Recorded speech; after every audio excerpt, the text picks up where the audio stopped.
On peut faire un petit interview ici. C'était très différent la disposition du temple parce que c'était un amphithéâtre là pour des raisons tout à fait sonores, n'est-ce pas? Parce qu'on ne pouvait pas aller jusqu'au bout avec la voix et la chaire était comme ça et il y avait des gradins. Ah, la chaire était dans cette direction. C'était dans le cœur, mais il y avait quand même 1000 places à peu près là, mais c'était en gradin, n'est-ce pas? Alors on a parlé à partir d'ici et en cette direction et les gens étaient assis. Oui, là, et puis à partir de là, c'était vide. Ah ok, ah, ça c'était vite parce qu'on ne pouvait pas l'entendre sur le microphone. Absolument. Ah c'est ça, c'est ça. On fait ça, c'est un détail. Non, mais parfois c'est intéressant. Et il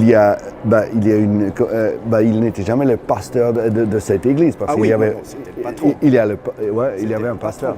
Ouais. C'était lui Il était le patron, mais oui, il y avait comme un senior pastor. Non, il n'y avait pas ça. C'était lui, jusqu'à sa mort en 1564.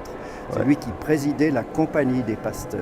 Ils étaient à peu près une dizaine, ou un peu plus, 15 avec les pasteurs de la campagne. Ils se réunissaient tous les vendredis, n'est-ce pas, pour traiter des questions à la fois administratives et théologiques, et c'était Calvin qui présidait. Ah, c'était toujours et après la mort de Calvin, c'était Théodore de Bèze. Oui, je sais. Ah, d'accord. Et pourriez-vous nous dire quelque chose un peu sur les grands... il y avait des grands changements dans l'église de Genève depuis Calvin jusqu'à maintenant? Oui, considérable, surtout bien sûr, dans toutes les sûr, églises protestantes. Vous avez toute la... Excusez-moi. Vous êtes aussi ordonné comme pasteur, oui? J'ai une délégation pastorale, oui. Oui. OK. Alors, je sais bien qu'il y avait des... D'abord, je peux vous introduire à la caméra.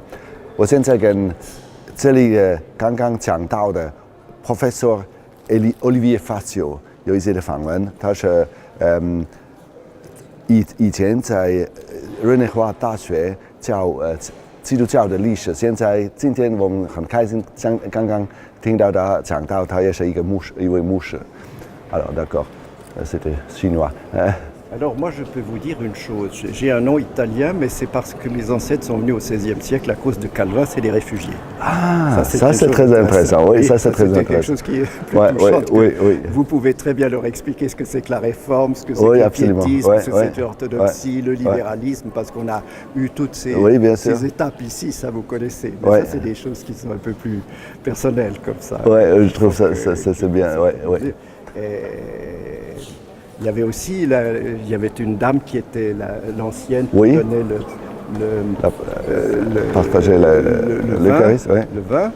Et elle est aussi descendante d'une famille qui est arrivée au XVIe siècle. Au XVIe siècle. Oui. Alors vous êtes arrivé, votre famille est arrivée au XVIe siècle. Ça c'est une illustration de ça. Et cette cité où Calvin a tiré, c'était une cité où on pouvait vivre librement sa foi, n'est-ce pas? D'accord, merci beaucoup. Je ne vais pas vous déranger. Mais oui, je comprends bien, Merci beaucoup. Chers collègues, oui.